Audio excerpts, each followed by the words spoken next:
Good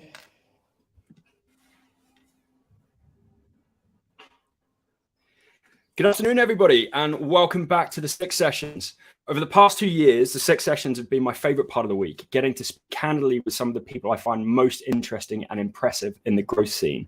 Today's guest works in a space that is very close to my heart and, frankly, responsible for much of the growth 6 and Flow has had over the past few years. Today, we're going to talk about partnerships. Hey, Joe, and thanks for joining us, and welcome to this week's 6 Sessions. Thanks. Happy to be here. I've loads more intro. I just thought I'd break and kind of introduce everybody at that point. So today we'll venture into the realm that, in my humble opinion, is absolutely critical, but often flies under the radar when it comes to constructing growth engines. We're going to dive deep into the evolving landscape of sales, partnerships, and unique challenges and opportunities that SaaS businesses face in 2023. The era of grow at all costs, high pressure sales, transactional partnerships, and one-size-fits-all solutions has been rendered obsolete. And our guest today is someone that's been leading that charge. We're going to talk about what makes a high-performing partnership, how you encourage partner-led growth, and how you embed partnerships across your organization, and ultimately how you convince a reluctant CEO. Not wanting to put words in her mouth, but my take on today's guest is that she's a leader who believes that the success of the end customer should always be the North Star in revenue growth. We'll probably discuss sales, fostering partnership ecosystems, enhancing customer success, and also the changing role of technology in sales. Maybe there will even be a slight detour into sociology.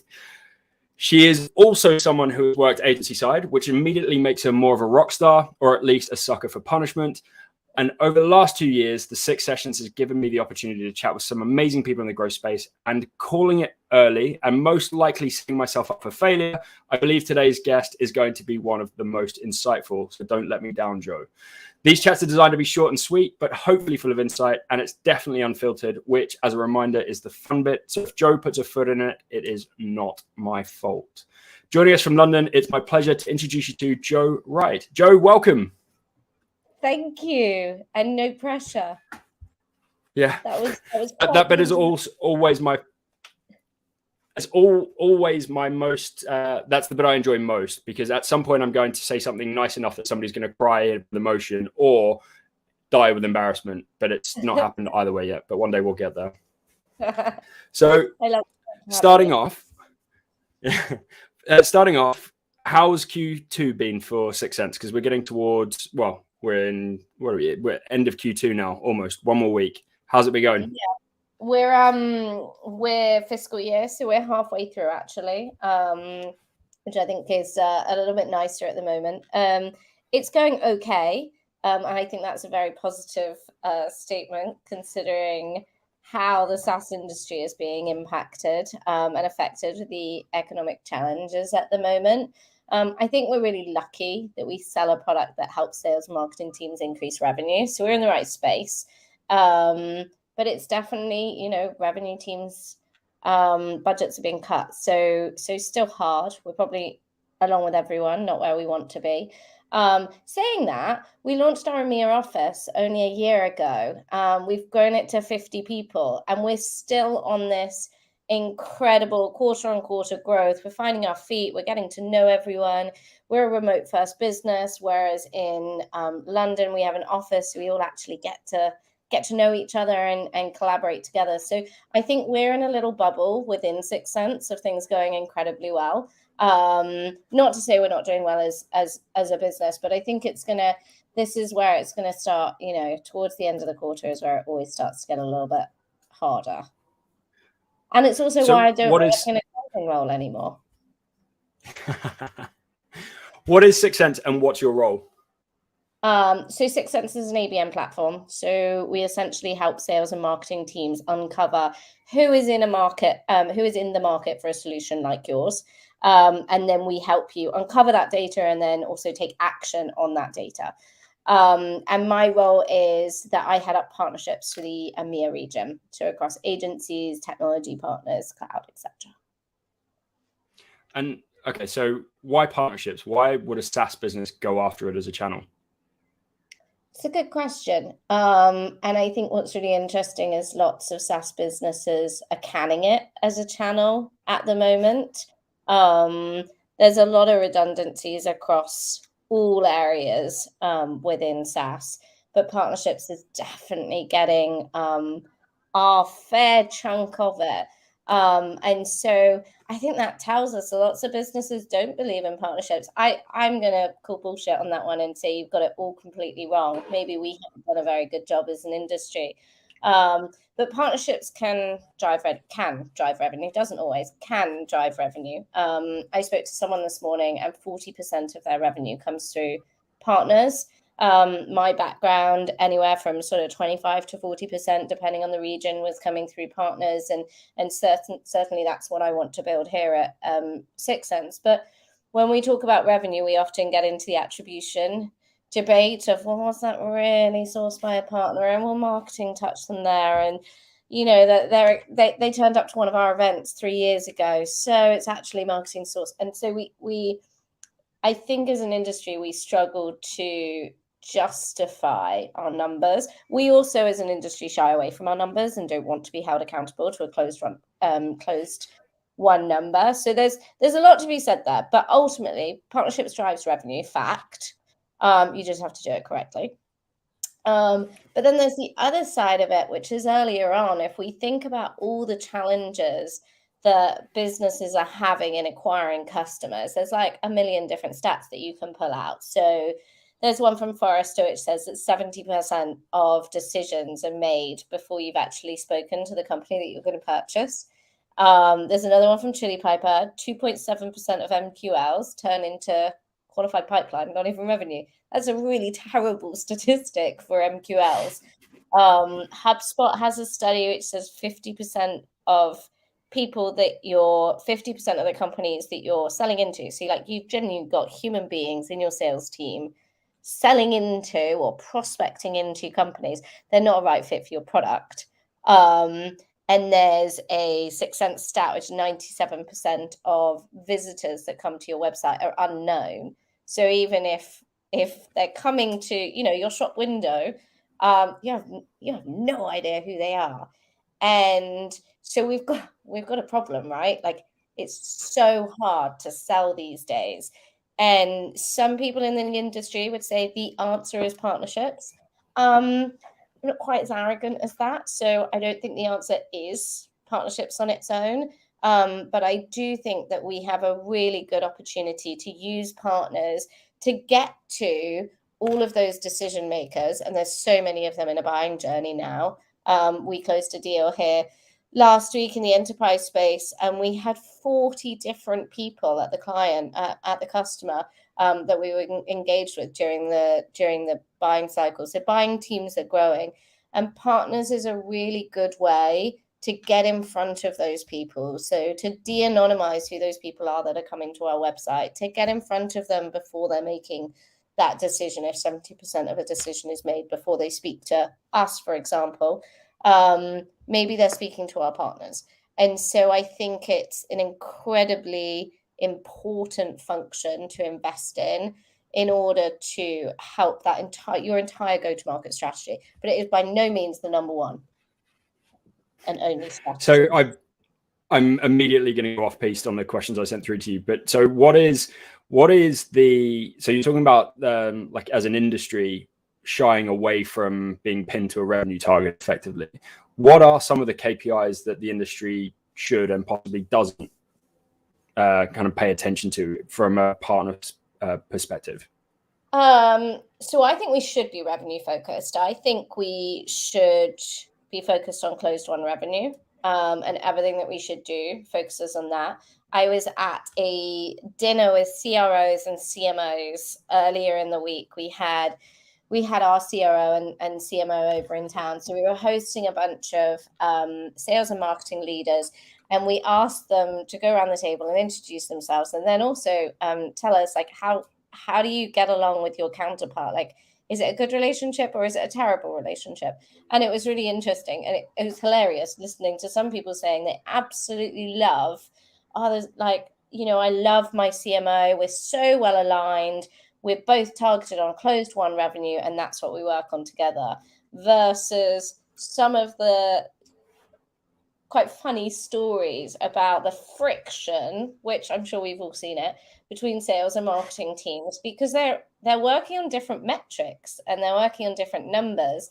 And immediately with my partnerships hat, there's me thinking, this is why when I focused on closed won revenue with a sales organization, it's working.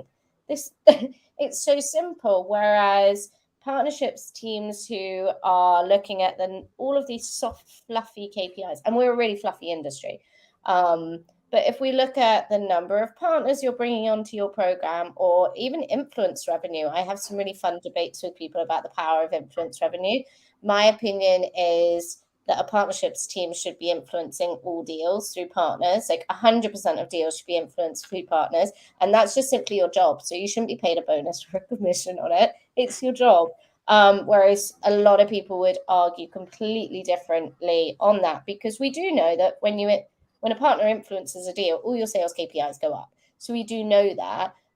But I just think the focus should be purely on closed won, like sourced revenue, introductions from partners, and focusing all the way through to closed won, and making sure that the pipeline is also really good quality pipeline, and that it does close at a higher rate, and that it does have that higher ACV that we know it can have. And then your partnership strategy becomes about who should you work with. I have some data that I uncovered for the 6Sense partner program. And bear in mind, I've been at the company for 3 months and there was no program before. So it's very much built here in EMEA. But one of my partners, who's an incredible tech partner in the revenue space, when we sell to their customers, so someone who has already bought our partner's technology, we have like twice the conversion rate and twice the ACV. And given that pretty much every company in the SaaS space at the moment is talking about a challenge in conversion rates going down, so we need more pipeline, great, sell to this bunch of customers, because statistically speaking, we have a higher conversion rate. So I think all of those metrics that you see, I mean, partnerships comes up with all of them. I think that's what's hurting us in the industry. I'm on a panel next week for a partnership leaders event, and I was talking to one of the panelists preparing, and we got onto the topic of a lot of the partnership people that he's interviewing at the moment. There's loads of really good people in the market, and these people, and it's time and time again, are saying like, I was 120% of this target and 150% of this target consistently for the last 2 years in my role every quarter. And the next question being, why did you just get fired then? Or made redundant? It was probably a little bit softer than that. And it's a really good point. And it's because it was the wrong metrics that he was being targeted on. And I think that's time and time again. We're not setting ourselves up for driving value, but also being incredibly valuable to an organization through the wrong targets. So anything that's not closed won revenue ultimately, or whatever your business is focusing on, that's the number I'd be sort of aligning myself to, as opposed to all of the others that we can come up with that are super fluffy. You've had a fascinating journey from agency to client side to now working with partners, from GroupM, Braze, Reveal, now 6Sense, and I'm sure there were a few in between there that I've totally missed. How did you get into sales and partnerships? I think I sort of fell into it. My dad always says at a very young age, he knew I was going to end up in sales. I had a slightly crazy, it was epic New Year's Eve party when I was about 14 years old, and invited all the older kids. So it's like just full on, like, too much booze. And it got a little out of control. And there was an incident with my dad and the vicar and a drunk friend. And it all went very wrong. And it ended up with me getting grounded for 3 months. And I managed to negotiate that with my dad down to just under a month. He was just so proud of my attempted negotiation, I think, that he gave it to me. So from his perspective, he said it was always really obvious. It was always going to happen that I was going to end up in sales. And I did. I worked in a couple of different sales roles, but before really finding myself in MarTech and agency, and I've sort of stayed around that space since. But it's interesting, if I think about partnerships, when I was interviewing at Braze, which was my first sort of true partnerships role, all of the other roles that I was interviewing for were account management roles, but the skill set is exactly the same. And actually having a very commercial mind when it comes to partnerships has really helped me. The thing that sort of pushed it over the edge that I joined Braze and went into partnerships wasn't to do with the job being in partnerships. It was more to do with the CRO, this chap called Dan Head, who is an absolutely incredible sales leader. And in the interview, his sort of last wasn't really a question, it was more of a statement. And he was like, well, you're great. You've got through this entire process. You're definitely our number one candidate, but ultimately, I don't think you can do this, along with I don't think anyone can do this. I don't think anyone can build a commercially successful, predictable, scalable partner program here for the EMEA region for Braze. So Braze wasn't my number one there, and it had to, it bumped it up because I have a stubborn determination that kicked in, and I really enjoyed proving him wrong. He really enjoyed it because he clearly read me so well. And got me exactly where he wanted me. But it was very much a falling into it. But my skills, every role that I've done has used the same skills, just applying it a little bit differently. But the nice thing about working at MarTech companies, agency side, and the exposure you get is unreal. Also helps you when you're talking and stitching together multiple different technologies. What agencies teach you is like the bigger picture, and like storytelling, and how does a brand just use technology to achieve X, Y, and Z. And so I think that part is probably where it's the element that's helped me the most in partnerships. My first channel account manager at HubSpot, a guy called Steve Vaughan, we had a relationship where I knew exactly what he was doing and I could see it a mile away, but every time, so I'm incredibly competitive with everything I do, and he knew that all he had to say is, this agency is outperforming you, or I bet you can't do that, and I just immediately I'd be like, okay, Steve, I'm going to go away and do it. So I think it's good when you have some sort of partnership or leadership role where they know how to trigger those kind of deep feelings of, I'm going to do this in spite of you. So what makes so Dan Head, you said his name was, is that right? Yeah. What makes a good sales leader? Why was he such a good sales leader? Firstly, thanks for the tip on our upcoming partnership on how to honestly, it's like an open book. You just have to put some sort of weird spiff in, and I'll be like, absolutely, I'm going for it. It's a competition. I'm the same. We're gonna be just fine. What made Dan Head such a good sales leader? Personable, intelligent, super smart. I love working with really smart people.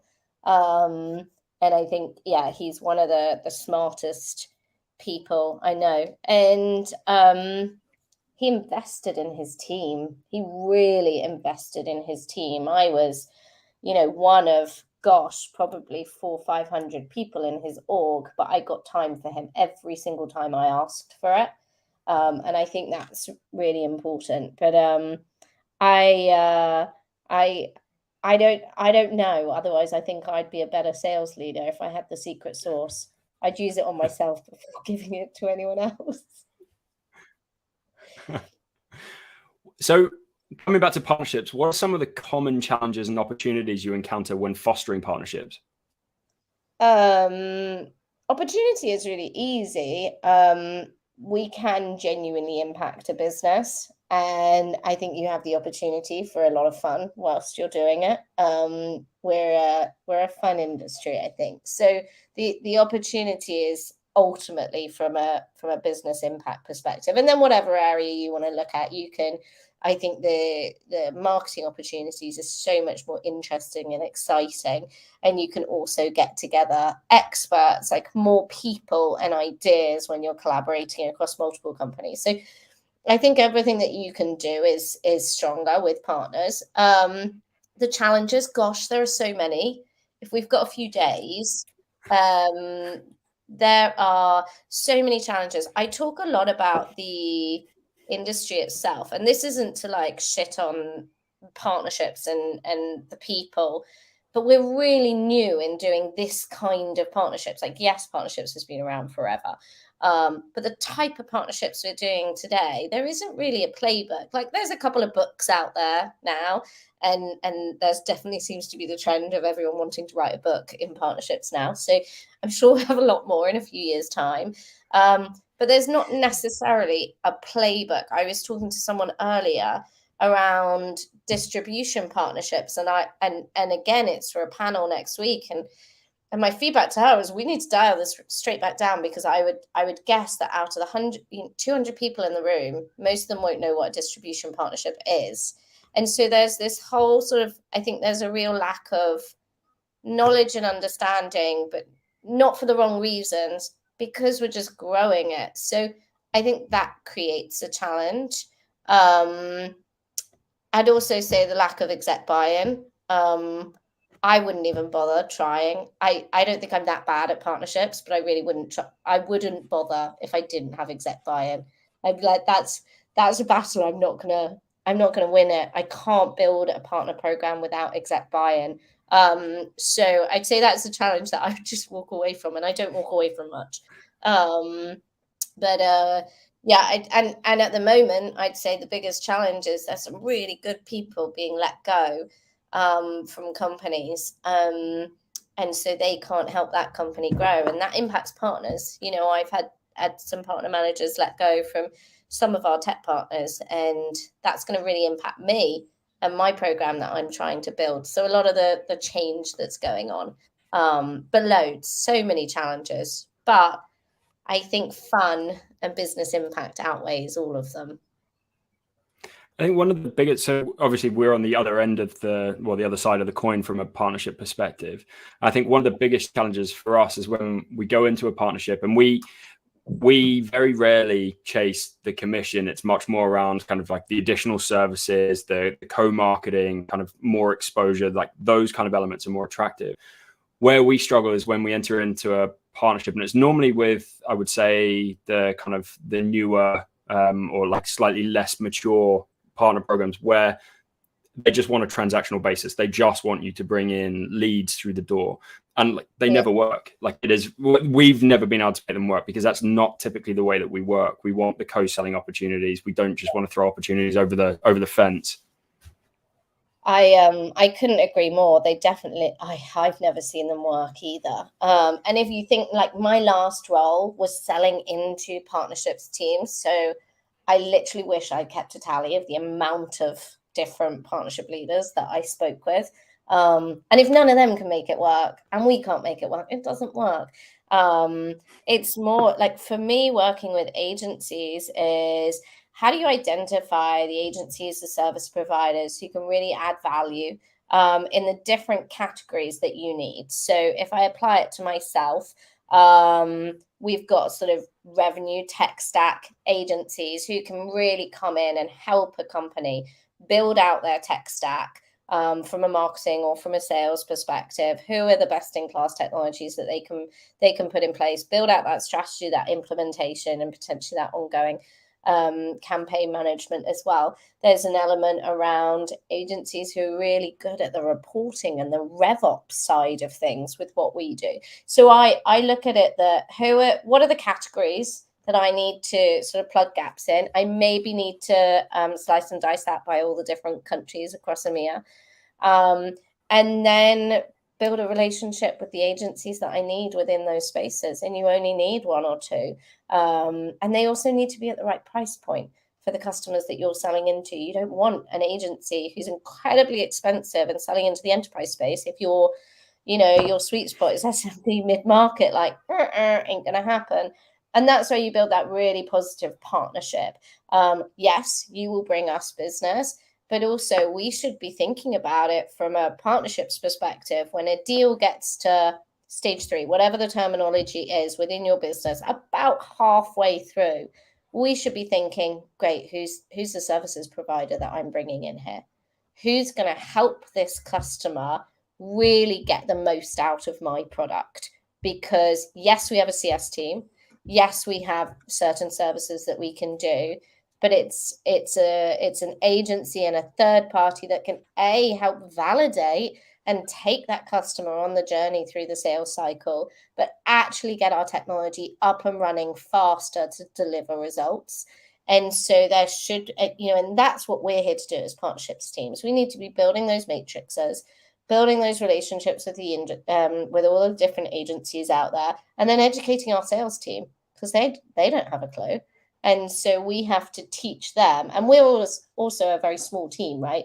Partnerships is never the big team. So I don't know how many, we've got probably about 20 A's here at 6Sense. To me, I can't be in stage 3 of every single one of our open opportunities across 20 odd people. I need to educate them on, when you hear this is the agency you bring in, and this is how you do it.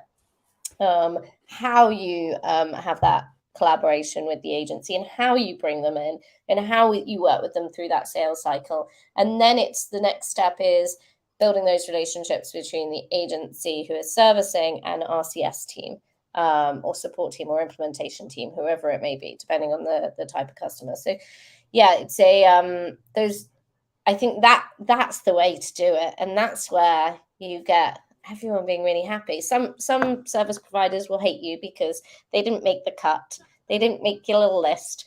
And that's okay. You can go back to them in the future and try and nurture those relationships. But I think, it's not one way. It has to be two-way. And you're building a practice, right, off the back of our technology. So you've built a couple of partner programs and kind of nourished them or foster them, or whatever you want to call it. But you also, in your last role, you were working for Reveal, which is partner tech. So you're selling into that space as well. So you've seen your fair share of partnership programs. What does a successful partner program look like? Yeah, that's such a loaded question, Rich.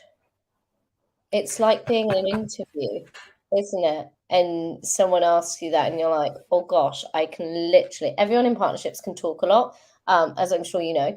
And I am definitely one of those people as well. But there's so many different aspects. I boil it down into a couple of different areas, usually. Firstly, your program has to produce stable and predictable revenue. You can't be all over the place. Like when I'm looking at the data, which is a huge part of every program that I've built or I've advised on, or everything that I've been doing. And I think the really successful programs that I had the pleasure of sort of getting a deep dive into when I was working at Reveal, data is a huge part of this, and really understanding your data and then using data to determine your strategy. And that's a really good way to educate the exec team as well. We used to, so many companies do this actually now, is using the partnerships growth. And as long as the partnerships, the bar chart that you always want to present, which just continues going in the right direction, your business always wants that, especially in high tech. In startups and the journey to IPO, you want everything looking perfect. We want that for partnerships as well. And we have to use our data to tell a story. That's where I always put my agency hat on. Like the thing, one of my favorite things from learning from spending time at agency side was like storytelling and how to use data to tell a story. And like agencies are amazing at it. And I'm embarrassingly rusty now. So I'm sure mine get worse and worse every year. But I think data has to be a big part of that. And by knowing how you're going to use the data, where you're going to invest your time, you can spend a lot of time on partners that are terrible, and you're never going to drive any results for. But maybe they're like a good friend and you have a lot of fun, and that's not where we should be spending our time. So data is always an incredibly big part of a program, and any good program. And I think when the messaging and the storytelling is really good as well. If you've got the story right, especially with you and another tech partner. So if we think about tech partner A, tech partner B, if we know that story, like how does it work together? What's the value proposition? What are the use cases? Who are the shared customers? And I think one-on-one is a little bit boring. Let's make it like 5 technologies stitched together. And that's sort of the journey we've been on. So what is the value proposition of all these 5 different technologies together? What can a customer really achieve when we stitch this together?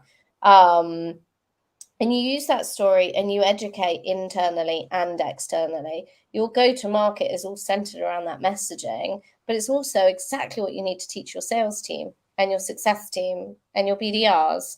And so I always focus on, at least at the beginning, the data, and then that messaging to educate internally and externally. And I think all the really good programs, there's loads of details that you can go into, and you have to be super organized. But the ones that have got data and the ones that have got the message like down pat tend to have a pretty good program in place, because you just use that to make sure the execs are on board, to make sure that you know which partners to bring on board, to educate everyone around you and sell better internally as well. You're also an investor in user-led. What is it and how did that come to be? Yeah, it's a really cool, so it's a startup. They're just about to go live, or just going live, should I say, with their product. They're a on-site personalization business, and they are pushing boundaries, not too far, but they would very much sort of describe themselves as revolutionizing the space, and doing so in a much more automated and efficient, I just love efficiency, manner than has necessarily been done in the past. So, for example, if, I don't know, if a company wants to sell into Burger King and Burger King come to your site, giving them a completely different experience, but all automated based on the fact that it's Burger King coming to your site. And they're also sort of coining this term of product-led sales. So, everyone loves a good term. And it really is the relationship between the product team and the sales team. And how do we get product and sales working more closely together to drive growth for a business? And it came about. So when I was at Reveal, I worked closely with one of our investors at Local Globe, and so they invest in early stage startups. And I always find it fascinating working at lots of different tech companies. Like, you get so much exposure to what's going on and what's working and what's not working. And my husband works in tech as well, and so we just wanted to take it sort of a little step further and get a little bit closer to even earlier on startups. So decided to investment is a great way to get exposure to founders, but also other investors, and how they're managing things. What are the recommendations that they give business? Working with VCs, they've got so much knowledge. It's always like the panel I go to or the podcast I listen to. I love listening to investors talk about our space, because they're looking at it completely differently to us. And so Local Globe is an investor in user-led, so made that introduction. So when I met with Jan, their founder, I was really sort of looking at two things. Like, one, the product, and I'd seen, or I'd been shared a lot of the demos and the collateral. So I was like, it kind of gives a big tick. And it was just about RAN, and people always, like, so many investors had told me that they invest in people and then they invest in that person time and time again. And some of their products are great and some of their products terrible. And that was the meeting Jan and getting to know him and his vision, and also from a can I help him perspective. He had an appetite for partnerships, and that's something I can genuinely help him with. I can guide him and give him advice, and if he hadn't answered all my partnership questions to him correctly, I probably wouldn't have invested, because I don't think I could help someone who's not sort of interested. So it was interesting. Well, they're doing well, so it's going to be fun. And as I joined 6Sense, it actually sits like beautifully together. We work with a ton of amazing personalization platforms, so we might be able to get a partnership angle there too. What are some of the key qualities you look for when you identify potential partners? A good fit. And just to add to that question as well, is how do you balance the a sure thing and something that has potential? Like, how do you kind of balance that out as well? So, like, the reason I asked that is when we entered the HubSpot program, our cam back then, the HubSpot cams used to hunt and farm themselves. And he brought us on, but he brought us on because he thought there was potential in how we would grow and what we would do. But that was a gamble. He was investing time where he could be investing in other agencies, et cetera, et cetera. So what do you look for, and how do you balance that? I kind of feel like I need to figure this out and write it down, because there's all of the normal things. Is this the next partnership book? This is, no, I'm never going to write a book. I am not patient. No, I have a 2-year-old and 4-year-old. I don't think many people with a 2-year-old and 4-year-old have the time to write a book. No, but someone should write this book. It's probably out there. There's probably some articles on it, but you know that you have a checklist. So from I can reference as sort of call with you. Like, even if you get to a point where you're having a call with a partner, you should be able to qualify that with a bunch of different sort of areas. Are you selling into the right people? Are you doing something different? Are you actually going to add value to my customers? Is there a need? So really understanding sort of who you are, how you price. Is it a good theoretical fit? That shouldn't take more than 30 minutes, in my opinion. And that means you can do it at scale. You can speak to so many more people. So many partnerships teams spend like so much back and forth just to determine whether you want to. But I think upfront qualification. But then for me, it's a feeling. And that's why I have no idea how to quantify the feeling. Are we going to work brilliantly together and actually be able to drive something unique and push some boundaries? And I think you get that from the type of person that you're working with, or the founder of the agency. Like, what are they trying to do? Did they set up an agency to do exactly the same as other people, but they just knew there was space in the market? Or are they really trying to drive change and push boundaries? And have they had success with other partners? So I think it's this sort of combination of, I don't know, like magic sprinkles or sparkles that just makes me go, oh, I'm going to play here. Let's go for it. But that's probably a little bit of a risky strategy, just to rely on my own intuition, especially with the lack of sleep that I've had for the last 4 years, 5. I feel your pain. My daughter didn't sleep through the night until she was 4. But anyway, we're past that point, thankfully now. Coming over to, I mean, everybody's talking about this, so I'm almost reluctant to kind of voice it as a question, but I am actually quite interested in what it would do in this space. What's your opinion on generative AI in the partnership space? So I think I said earlier that we're quite a fluffy industry. So I think the first thing that we're definitely going to do with it is create loads of hype and talk about it an enormous amount, and not do anything, because we like to talk. I think it's really interesting. I don't think we embrace technology as, which is strange because we work with it and in it so much. I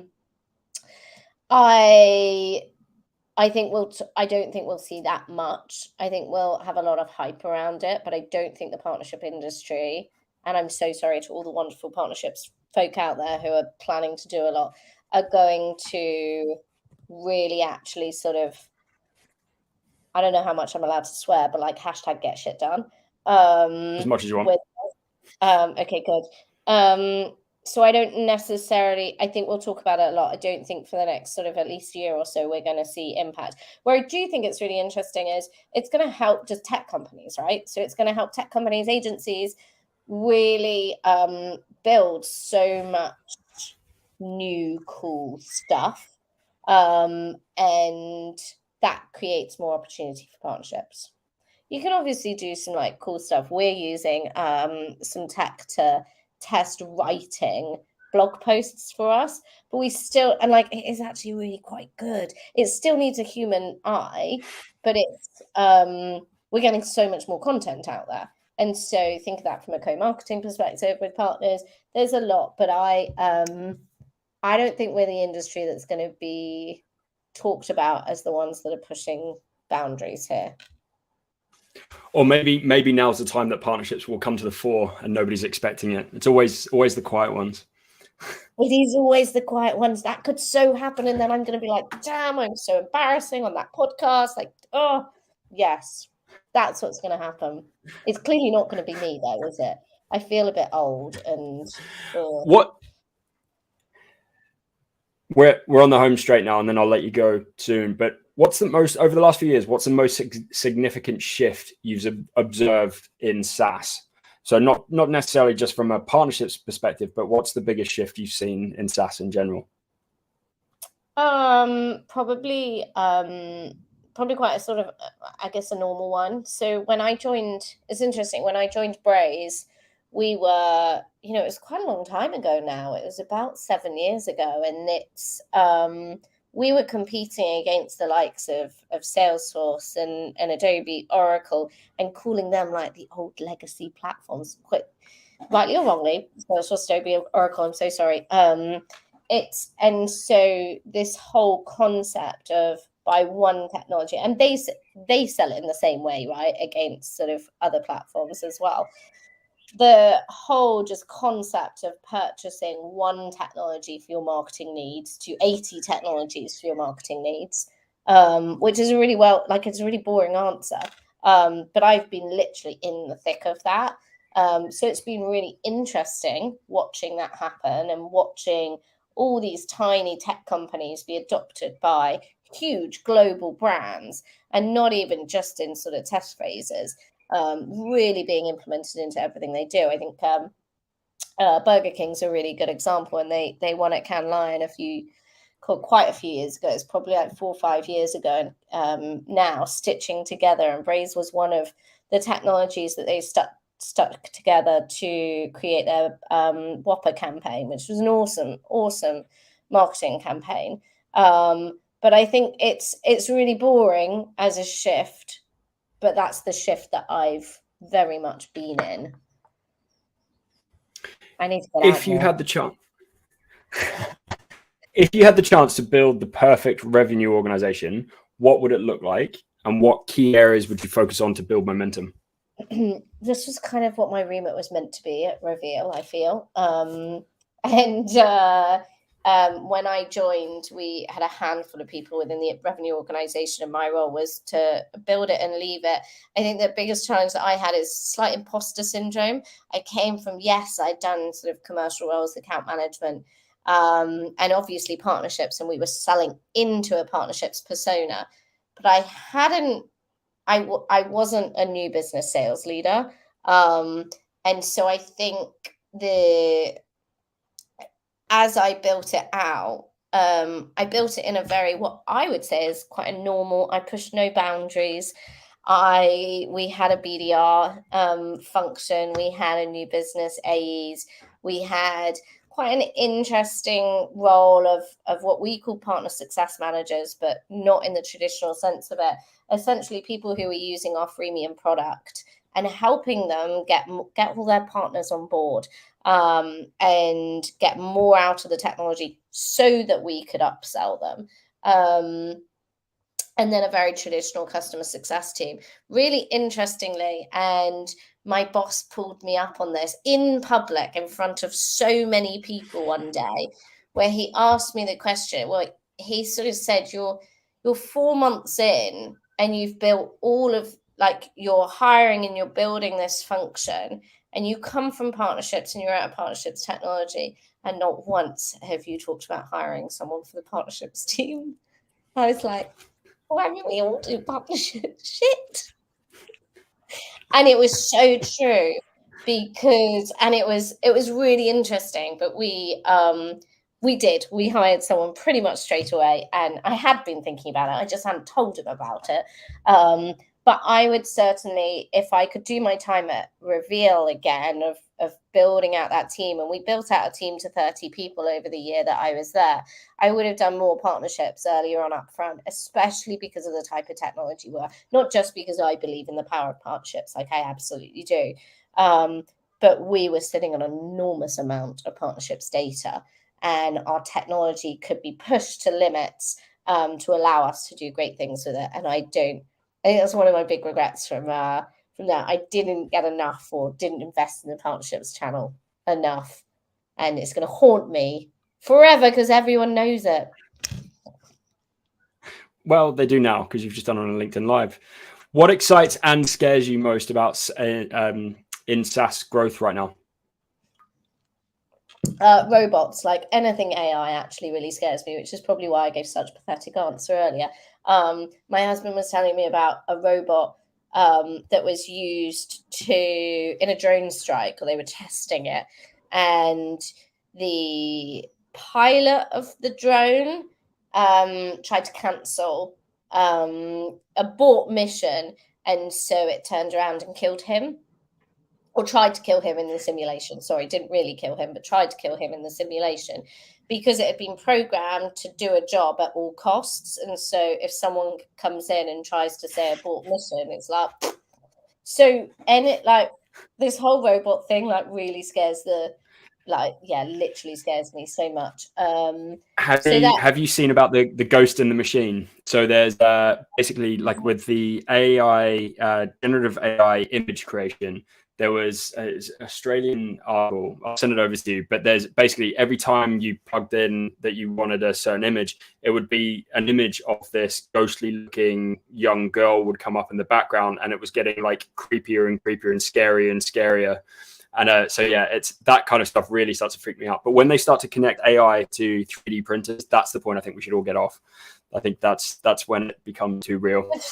I know, right? And they're going to do it, and there are going to be all these like little midgets that are going to try and kill us, and it's going to go like, yeah. I'm not good with ghosts. I had a friend who made me watch a movie. She didn't make me watch a movie.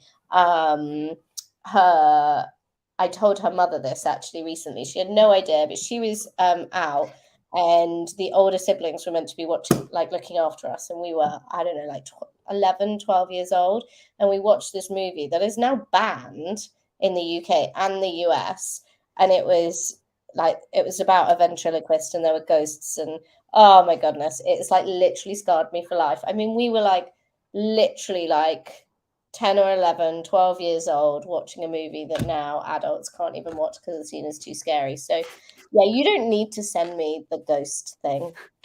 We're okay with not following her. So this is my favorite question. What's your biggest career fuck up to date? The one that you learned the most from? The one that I learned the most from. I've got my favorite fuck up. Was when I crashed my car. I crashed my car into my boss's car. And I'd only been at the company for like 6 months. So like I didn't know him that well. And like it was really quite like I really went into the back of it, like really went, like the back of his car fell off. But this was his first day of driving his new car that he was super proud of into the office. He'd been like waiting for it for like months. And you know, boys who really like their cars, he was one of them. And like the whole back fell off, which says something about like my car. Mine was a Mini, and it, you know, was solid as anything.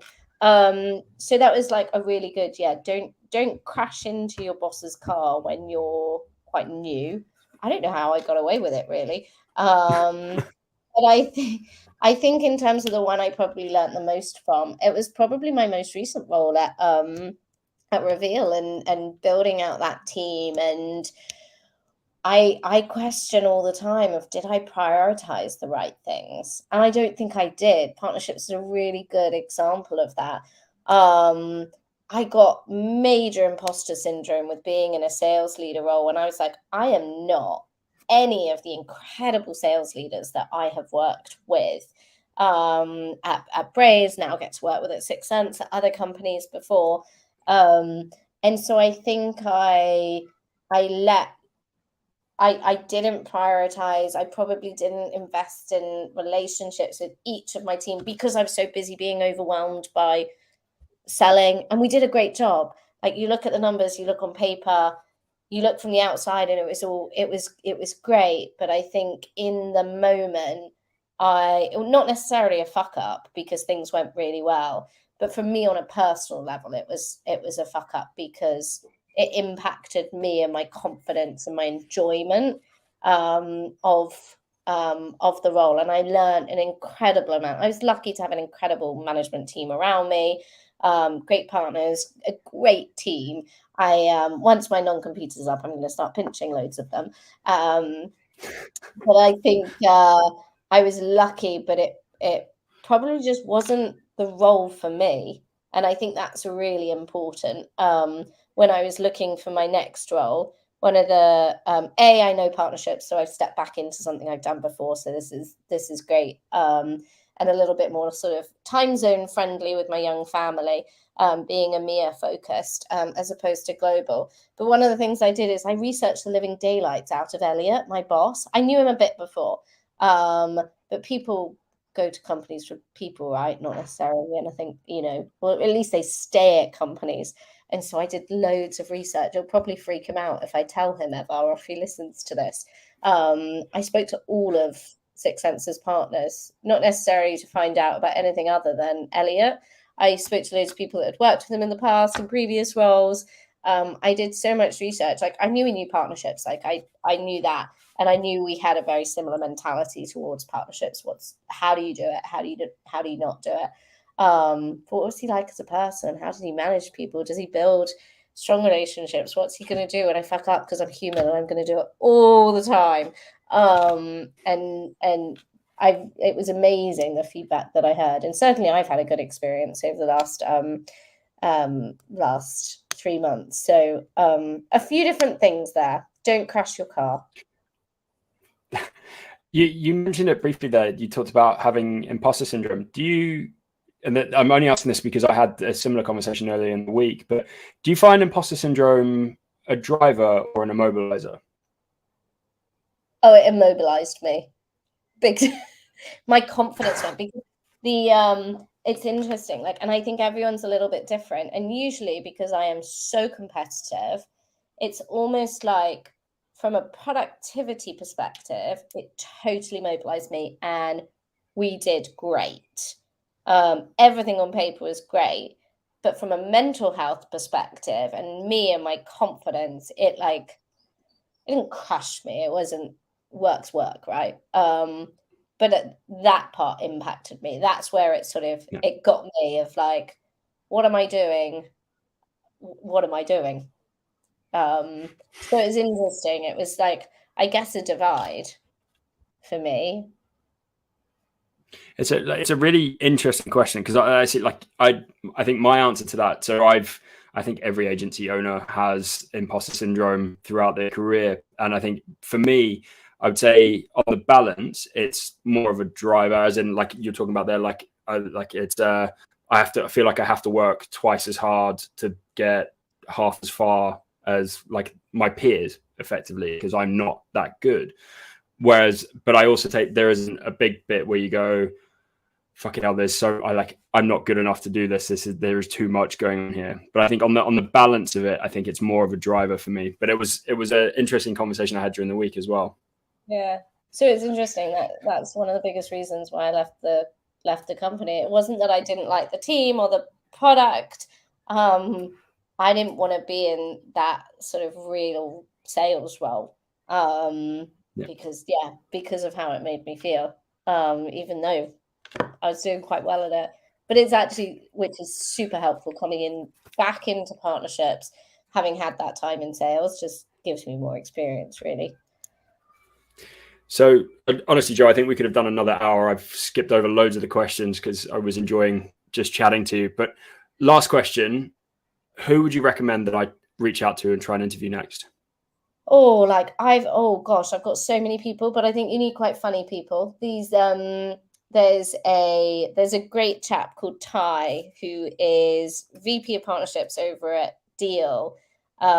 We started out together in partnerships, but I'm not saying that because you want all of your podcasts to be partnerships. He's worked tech, he worked as a BDR, he's worked in sales, he's done partnerships. He then went over and was working at a VC firm, and that's like the fun stuff for me, is how he has been in sales, he's been in partnerships, he went to a VC company, and then he came back.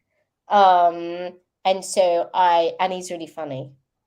And I love him to bits. But I've literally got like 20 people I would recommend. Well, I'll reach out to Ty, and then I will also come back to you for the next list of people. Joe, thanks for doing the 6 sessions with me. I really enjoyed it. I knew I would, and you haven't let me down. So thank you very much. If anybody wants to reach out and connect with you, what's the best way for them to do it? You can find me on LinkedIn. I'm there quite a bit. Good. All right. Thanks for joining us, everybody. Thank you, Joe.